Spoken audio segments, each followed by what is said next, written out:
This is the fourth and final part of the Scapegoat series. Like, share, subscribe, leave your comments below. Don't forget to browse the description box.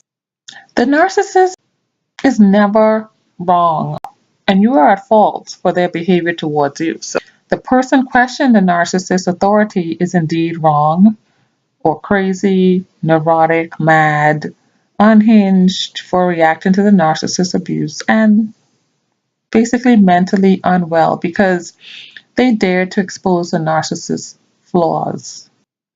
In healthy families, a parent with good self esteem would be able to apologize and accept wrongdoing.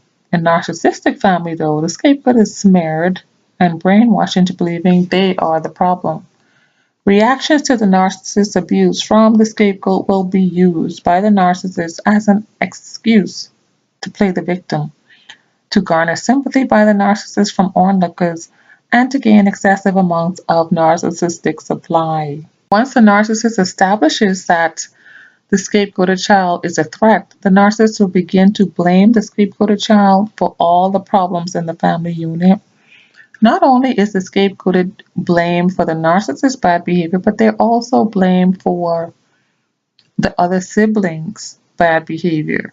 This redirects and deflects blame from the narcissist or any angry, entitled narcissist golden child and back onto the scapegoat.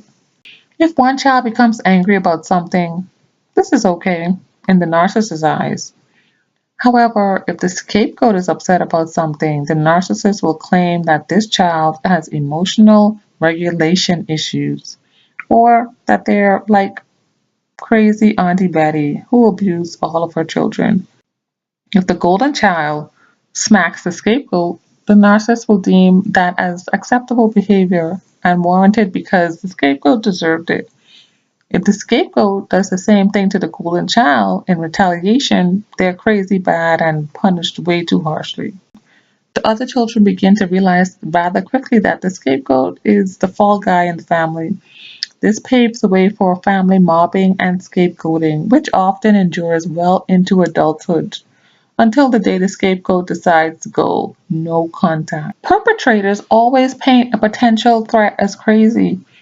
It's how they manipulate the situation in order to deflect and divert from their terrible behavior.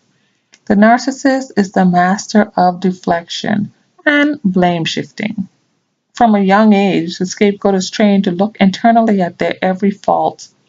They are trained to overcorrect their own behavior and to accept that in every given situation they are wrong, they're crazy, they're deranged, they're dysfunctional.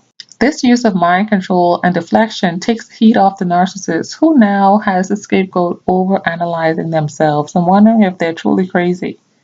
Scapegoats are trained to believe that they are at fault for every single thing that goes wrong in the family. They often live their lives blaming themselves for all the problems in their interpersonal relationships. By doing so, allow other people to get away with murder. Hence, why they often end up in abusive relationships and look towards their own reactions to the abuse as the problem, not the abuser's behavior. Their ability to assert themselves in adulthood has been crushed in childhood. They no longer have the confidence to assert their rights. Their self-esteem is destroyed. They must not make waves, and they simply lose strength. This perception that they, the scapegoat, is crazy and should not even defend their rights may sit deeply within themselves for their entire life, or at least until they leave the narcissistic family. They eventually become voices in this family unit and in many other areas of their lives. However, despite the fact that they are seen by the family as a crazy one, the scapegoat never loses their truth-telling capacity. And when push comes to shove, they will fight back. What I find most interesting about the scapegoat role is the role the other family members play in supporting the narcissist's lie. It amazes me how easily corrupted this family is by the narcissist's manipulations. All it takes is one person to convey the scapegoat in a bad light before all the family members happily get in on the bandwagon. In normal households, emotional reactions by a very distressed child to nasty behavior from an annoying sibling are not deemed as their actions of a crazy person. Instead, healthy parents speak to the provoking sibling about their tendency to provoke and inform them of the consequences of being a stirrer. The narcissistic family system is topsy turvy. Provoking behavior is not seen as problematic, crazy making behavior that it truly is. Whereas standing up for yourself or becoming distressed by the narcissist's crazy making behavior is viewed as the behavior of a troubled person who can't let things go. In the narcissistic family, poking at the scapegoat until they explode is a team sport, aided and abetted by the narcissist. The narcissist wants the child to explode. It is a setup to keep them under control and seen in a poor light as an overreactive child with emotional regulation problems. When the child gets upset, the narcissistic parent may tell the child they're crazy, that they remind the narcissist of a mentally ill family member, or that they just need help.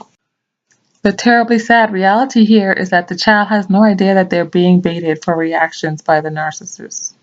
All for one reason and one reason only, to enhance the family's negative perceptions of the scapegoated child.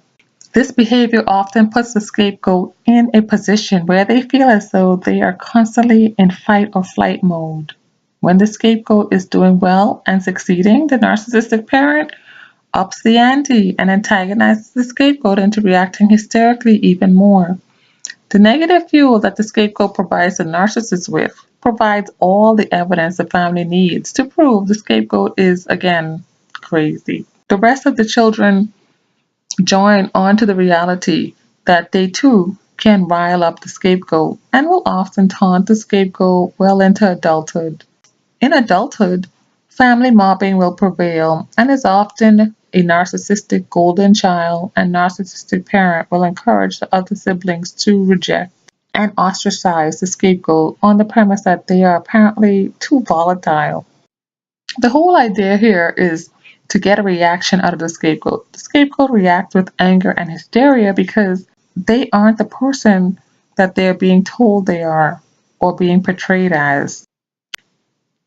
However, these reactions to the abuse enhance the other family members' negative perception of the scapegoat and cement in their minds that the scapegoat is unstable.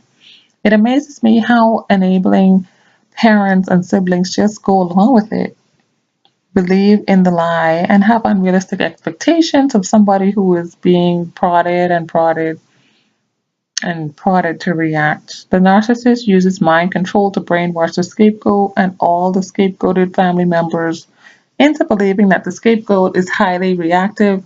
This sense of failure continues well into the scapegoat's adult life when they naturally gravitate towards narcissistic partners and friends who use the same techniques that the narcissist parent did to scapegoat the family scapegoat.